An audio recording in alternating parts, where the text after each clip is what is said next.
Assalamualaikum warahmatullahi ta'ala wabarakatuh. Waalaikumsalam warahmatullahi wabarakatuh. Adik-adik kat studio ni, apa khabar? Sihat semua? Alhamdulillah sihat. Mata pelajaran kita yang lepas dah ulang kaji di rumah? Ada? Ada. Senang ke susah? Senang. Minggu lepas kita belajar hukum roh, ingat tak? Ingat. Jadi untuk episod kali ni dah sedia? Ya. Betul? Okey, Alhamdulillah para penonton. Bertemu kita sekali lagi dalam rancangan Muqaddam. Seperti yang para penonton saksikan kami sekarang bersiaran dari Studio Yusof, Kompleks Islam Putrajaya. Dan bersama dengan saya, adik-adik kita ni, ada adik Lisa, Aqila, Nazif dan Naqib akan bersama-sama berbincang dan akan berkongsi maklumat. Dan mereka juga akan ditanya ataupun mereka akan bertanya kepada Ustaz. Jadi seperti biasa, sebelum kita mulakan pengajian kita pada episod kali ini atau mana-mana pengajian kita ataupun nak baca Al-Quran dan sebagainya, sama-sama kita adik-adik Berdoa. Alhamdulillah. Ingatlah doanya. Ingat. Semoga Allah Ta'ala terangkan hati kita. Ya? Semoga Allah Ta'ala fasihkan lidah untuk baca, lidah kita untuk baca Al-Quran. ya, terang hati kita, mudah faham. Alhamdulillah, senang kita amal dengan Al-Quran. Baik, Ustaz nak tanya, siapa di kalangan kalian ni nak baca doa? Saya Ustaz. Ya. Lisa, Ya. ingat doa ni? Ingat. Okey, silakan Lisa. Nanti kita aminkan. Para penonton pun nak aminkan sekali ya. Okey, silakan. Bismillahirrahmanirrahim. Amin. Allahumma Amin. nawwir Amin. bil kitabi basari. Amin. Wa atliq bihi lisani. Amin. Washrah bihi sadri. Amin. Wasta'mil bihi jasadi. Amin. Bihaulika wa quwwatik. Amin. Fa innahu la hawla wa la quwwata illa bik. Amin. Ya arhamar rahimin. Walhamdulillahi Rabbil alamin. Begitulah para penonton, setiap kali kita nak mulakan pengajian, jangan lupa kita baca Doa. Okey, Alhamdulillah para penonton, jangan ke mana. Kita akan bertemu lagi selepas ni dalam segmen yang pertama, iaitu segmen apa adik-adik? Tajwid. Okey, Al-Quran. Kita jumpa lagi selepas ini.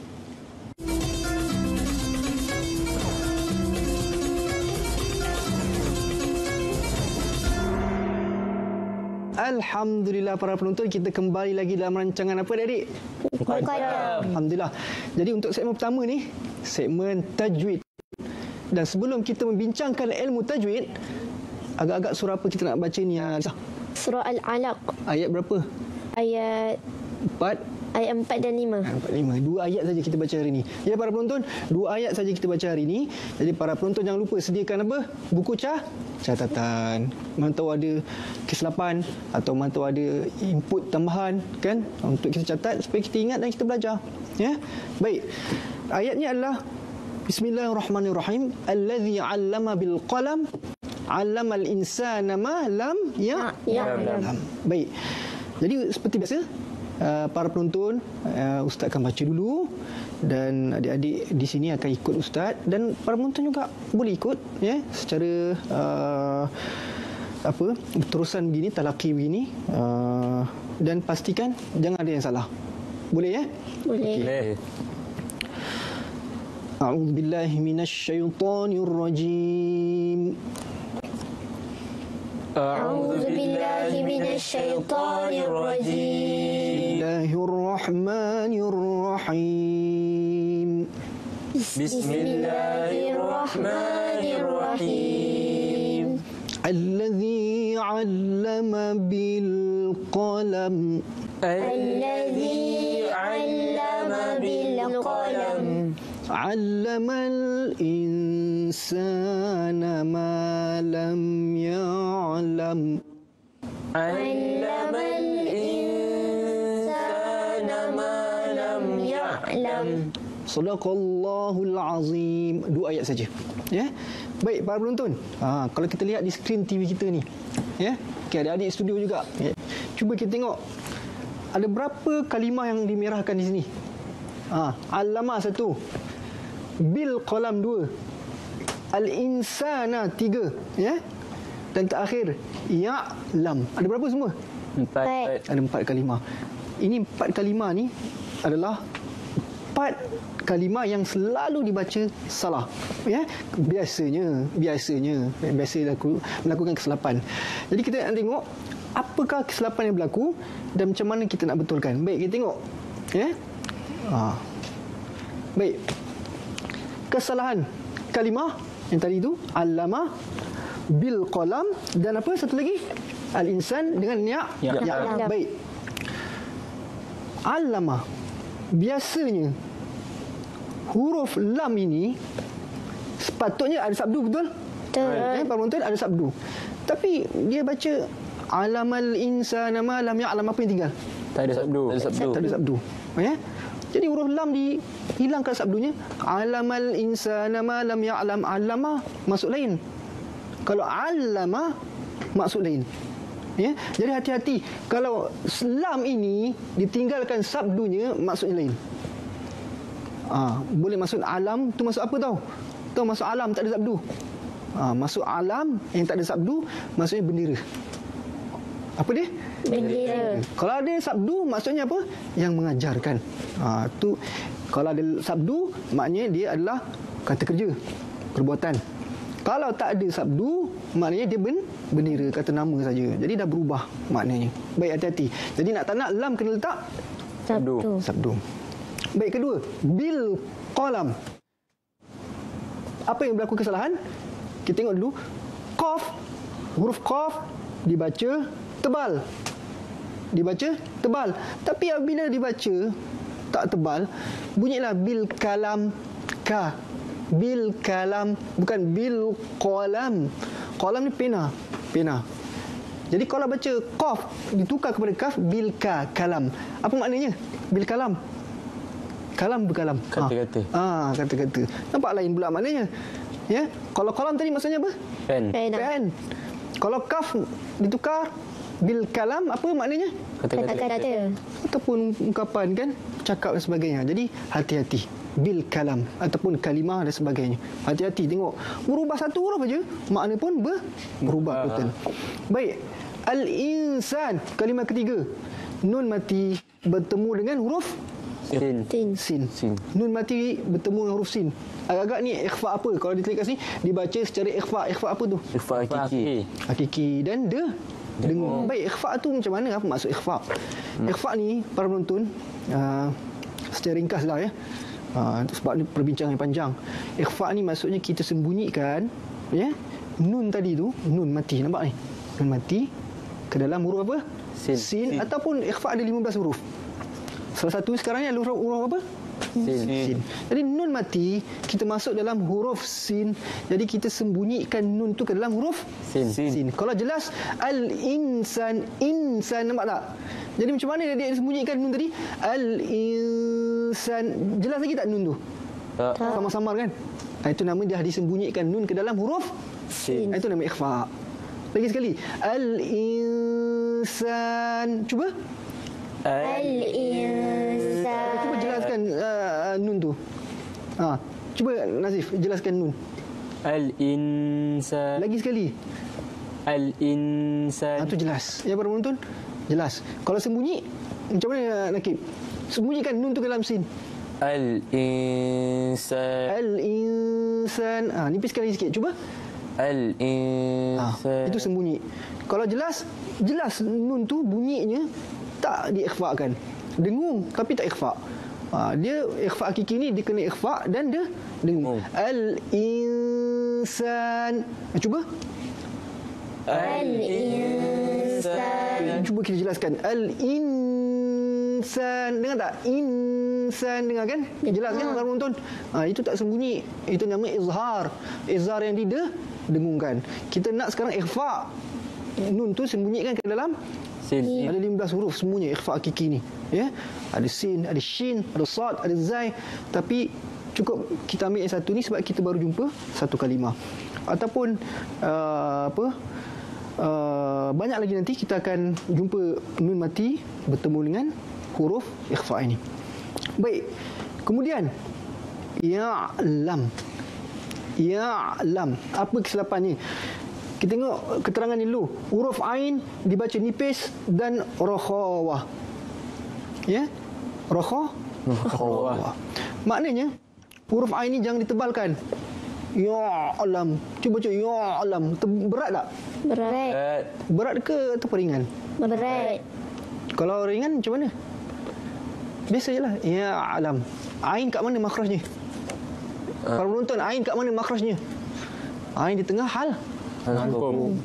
Jadi ya'lam, cuba. Ya'lam. Ya'lam. Ya'lam. Ya'lam. Ya'lam.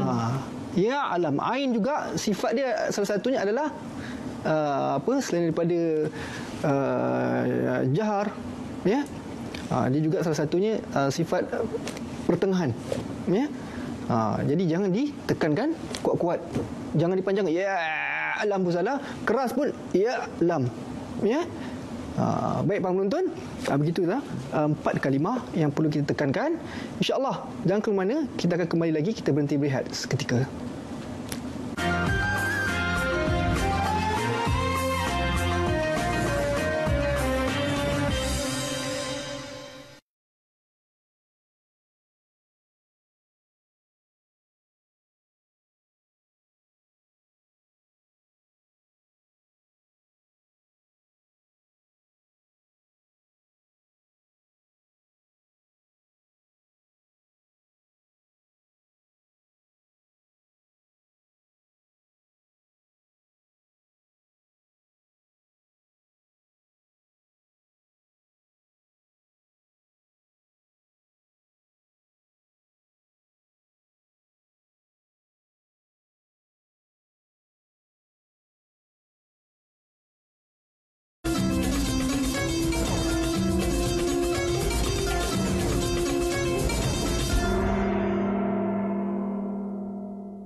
Alhamdulillah para penonton, kita kembali lagi dalam rancangan Muqaddam. Jadi untuk segmen kedua ni adalah segmen apa adik? Fasahah. Fasahah Al-Quran. Baik. Kalau episod yang lalu kita dah bincangkan hukum roh. Ingat tak? Ingat. Okey, cuba sebutkan Akilah, berapa hukum roh yang ada? Pertama, tafkhim. Tafhim, Kedua, tarkik, tarqiq. Yang ketiga, tafhim dan tarkik. tafkhim dan tarqiq. Kalau nakib, apa maksud tafkhim, apa maksud tarqiq, apa maksud tafkhim tarqiq tu? Maksud tafkhim tu tebal. Tebal. Lagi? Maksud tarkik nipis. Nipis. Maksud tafkhim dan tarkik dua-dua boleh. Maknanya apa? Apa dua-dua boleh? Tebal dan nipis. Maknanya bacaan boleh dua-dua sekali.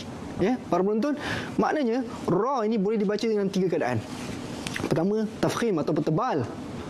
Ataupun yang kedua, tarqiq, bacaan nipis. Dan ketiga, bacaan tafkhim dan tarqiq, tebal dan nipis, dua-dua boleh dalam satu keadaan. Namun pada perbincangan kita hari ini, kita akan bincangkan satu dulu, iaitu sifat ra yang tafkhim, iaitu tebal. Nama lain bagi tafkhim ni apa?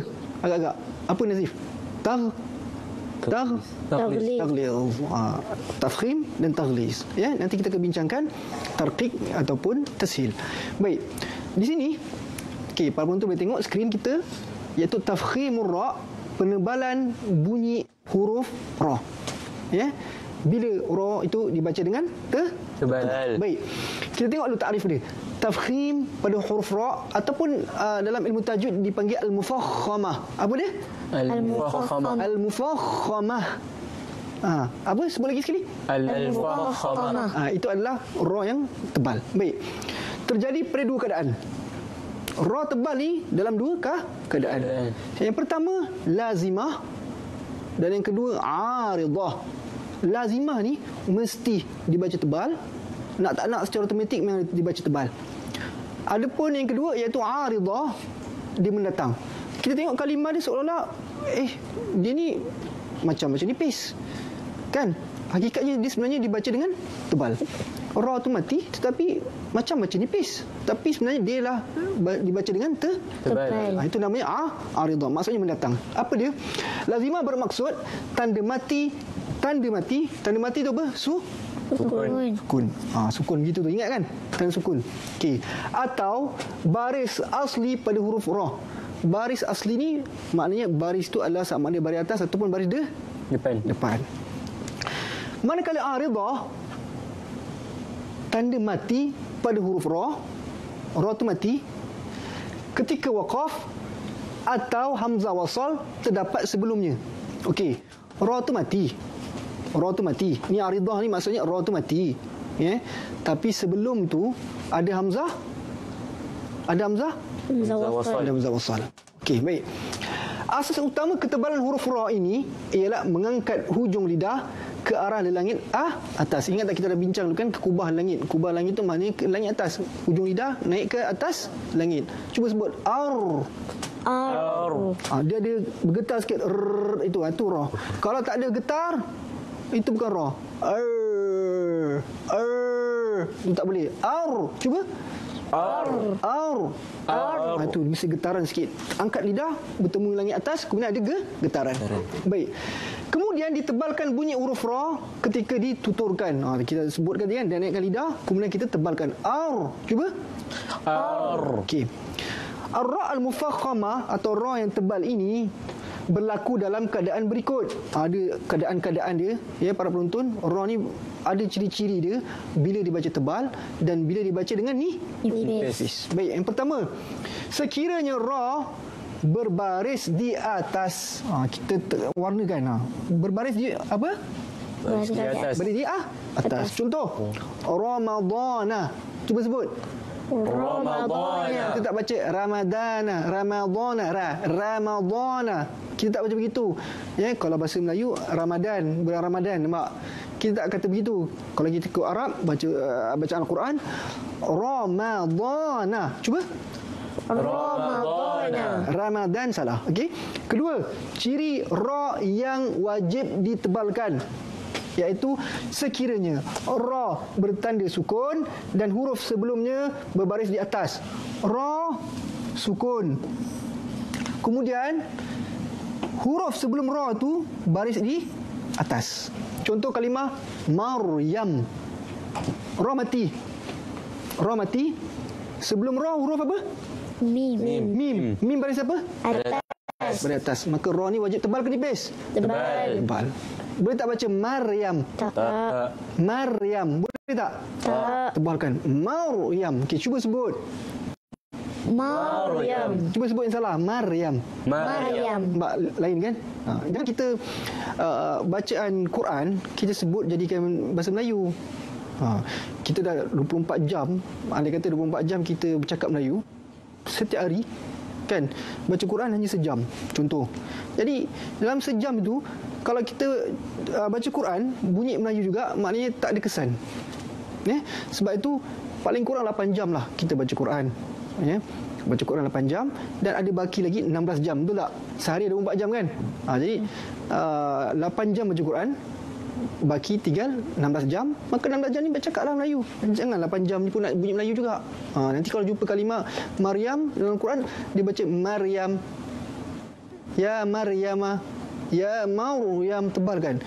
Ramadana, jangan baca Ramadan, ya. Baik. 3. Sekiranya ra mati mendatang dan huruf sebelumnya bertanda sukun selain huruf ya dan huruf sebelumnya baris di atas ketika waqaf. Baik. Kita sekarang nak waqafkan kalimah yang hujungnya ada huruf ra. Nak tengok ra ni dibaca tebal atau nipis. Tapi ra ni di hujung kalimah. Kita tengok ra ni. Pedulikan dulu ra tu baris apa. Sekarang kalau ra kita nak matikan, kita tengok huruf sebelum ra tu huruf apa dan baris apa. Baik. Sekarang ni kalimah yang kita berikan adalah wal asri. Nampak tak? Okey, ra tu tadi baris bawah. Sebelum huruf ra huruf apa? Sad dia tanda mati sukun. Okey, sebelum sad huruf apa? Ain baris Atas. Maka kalau kita wakafkan huruf ra ini, maka dibaca dengan Tebal. tak boleh jadi nipis. Pedulikan dia punya apa? Dia punya apa? Baris itu. Jangan baca wal asr. Tu nipis. Tebalkan wal asr. Cuba. Wal asr. Wal asr. Jangan baca nipis wal asr, ya. Ataupun jangan kita tebalkan kalau tengah-tengah antara ra dan sebelumnya itu ada ya, maka kita tak boleh tebal. Wa minal khair, salah, minal khair, sebab ya itu menyebabkan ra jadi nipis. Baik para penonton, begitulah keadaannya. Kita ambil 3 dulu. Ya, insya-Allah nanti kita akan sambung lagi. Dan para penonton jangan ke mana, insya-Allah kita bertemu lagi. Kita berhenti berehat seketika, insya-Allah.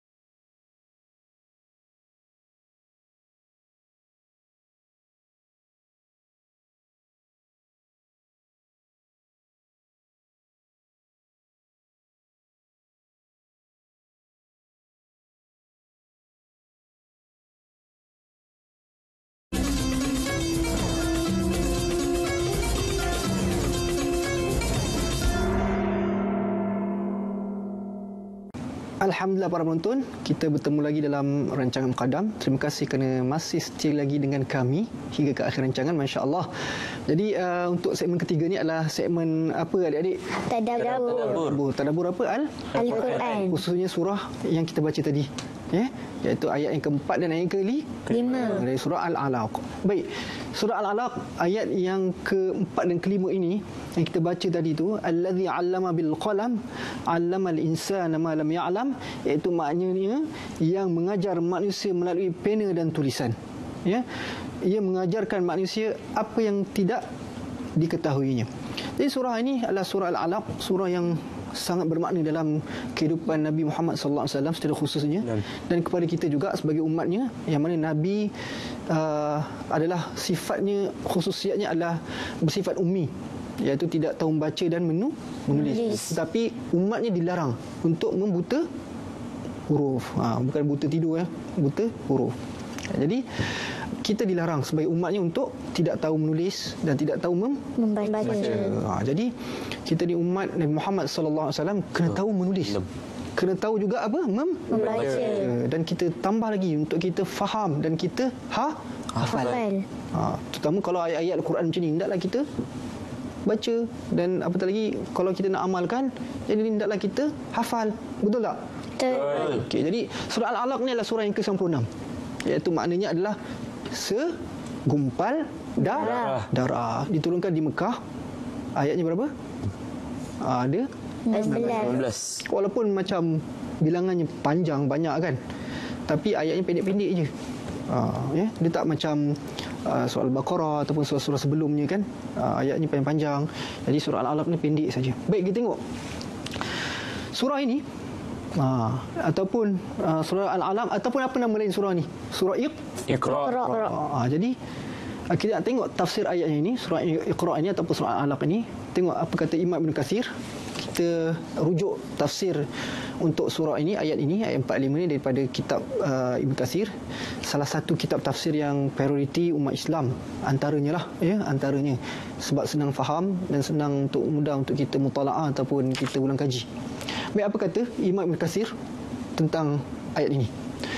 Di dalam ayat-ayat yang diturunkan pertama kali ini termuat peringatan mengenai permulaan penciptaan manusia dari segumpal darah. Ni beliau mengulas tentang ayat ini. Dan bahawasanya di antara kemurahan Allah Ta'ala adalah dia mengajarkan kepada manusia apa yang tidak diketahuinya. Nampak? Manusia semua dulu adalah jahil, tidak tahu apa-apa. Tapi yang mengajarkan kita pada hari ini adalah siapa? Allah Subhanahu wa Ta'ala. Dengan demikian, dia telah memuliakannya dengan ilmu. Manusia ini mulia dengan ilmu. Dan satu lagi, manusia ini mulia juga dengan akhlak dan adabnya. Jadi ada ilmu, tak ada adab, tak guna juga. Tetapi kalau ada orang yang ada adab tapi ilmunya kurang, itu boleh lagi, sebab dia ada adab, ada akhlak. Tapi kalau ada adab, ada ilmu, ada adab, ada ilmu, ada akhlak, itu lagi bagus. Kita completekan sekali satu package. Jangan banyak ilmu tapi tak ada adab dan akhlak. Ini bahaya. Baik. Dan itulah hal yang menjadikan bapa umat manusia ini, yakni Nabi Adam alaihissalam, mempunyai kelebihan atas malaikat. Itu bezanya malaikat dengan Nabi Adam alaihissalam. Nabi Adam dikurniakan ilmu. Sampai malaikat pun pelik. Macam mana Adam ini tahu semua nama-nama yang ada dalam syurga. Sebab tu mulianya manusia ini atas malaikat. Manusia ini atau khususnya Nabi Adam alaihissalam diberikan ilmu. Malaikat pun tak tahu nama itu, tetapi Nabi Adam lebih tahu. Sedangkan Nabi Adam diciptakan kemudian selepas malaikat. Terkadang ilmu berada dalam akal fikiran dan terkadang berada dalam tulisan. Kadang kita hafal, kadang-kadang kita rujuk ilmu itu di dalam buku. Jadi kedua-duanya ada. Al-ilmu fis sudur, ataupun sebahagian ulama mengatakan ilmu itu mesti ada di dalam hati kita, dada kita, ataupun hafalan lah maksudnya. Bukan hanya semata-mata di buku saja. Jadi kena ada kedua-duanya. Secara akal, lisan dan tulisan mengharuskan perolehan ilmu dan tidak sebaliknya. Oleh kerana itu, Allah Ta'ala berfirman, Bismillahirrahmanirrahim, Iqra wa rabbukal akram allazi 'allama bil qalam 'allama al insana ma lam ya'lam. Maknanya bacalah dengan nama Tuhanmu yang Maha Pemurah, yang mengajar manusia melalui pena dan tulisan. Ia mengajarkan manusia apa yang tidak diketahuinya. Di dalam asar disebutkan, asar ini disandarkan, sebagian ulama hadis mengatakan asar ini adalah disandarkan kata-katanya kepada para sahabat ataupun tabi'in. Ya. Ada juga sebagian ulama hadis mengatakan asar ini disandarkan juga kepada Rasulullah sallallahu alaihi wasallam. Tapi ramai yang mengatakan ianya disandarkan kepada siapa? Sahabat atau tabi'in. Asar, itu nama asar. Di dalam asar disebutkan qayyidul ilma bil kitabah. Qayyidul ilma bil kitabah. Ikatlah ilmu dengan tulisan. Jadi kalau setiap kali kita belajar ilmu, apa-apa saja belajar, baik ilmu matematik ke geografi ke ilmu agama ke sains ke apa saja, mesti kita belajar kena tulis. Ni ada orang tanya, ustaz boleh tak kalau kami rekod? Rekod boleh, tapi tak masalahnya tulis tu lagi barakahnya luar biasa. Ya. Rekod boleh jadi kau hilang nanti kang. Kalau rosak kan habis, hilang semuanya rakaman itu. Jadi tulisan tu kita tulis apa yang guru tulis, terus kita ingat, itu lebih barakahnya, lebih dekat lagi dengan ilmu itu. Jadi qaidul ilma bil kitabah. Ikatlah ilmu itu dengan tulisan. Belajar ilmunya kan tulis. Baik. Selain itu, di dalam asar juga disebutkan barang siapa mengamalkan apa yang diketahuinya, maka Allah akan mewariskan kepadanya apa yang tidak diketahui sebelumnya. Masya Allah, ini luar biasa. Ya, para penonton, inilah dua asar yang kita berikan berkaitan tentang ayat 4 dan 5 ini. InsyaAllah. Ya, begitulah keadaan tadabbur ayat Al-Quran 4 dan 5 ini. Baik adik-adik, sebelum kita mengakhiri pengajian kita ini, episod kita kali ini, masih ingat tak qasidah untuk kita terapkan dalam jiwa kita ni selalu? Alunkan kan, untuk kita hafal, untuk barakah Al-Quran itu. Ingat kan? Okey, sama-sama kita laungkan. Ada para penonton juga boleh bersama dengan kami, kita baca sama-sama. Semoga barakah juga para penonton akan dikembalikan. Okey, sama-sama ya. Kalamun qadimul la yumallu sama'uhu tanazza'an qawlin wa fi'lin wa niyati tanazza'an qawlin wa fi'lin wa niyati. Wassalamualaikum warahmatullahi ta'ala wabarakatuh.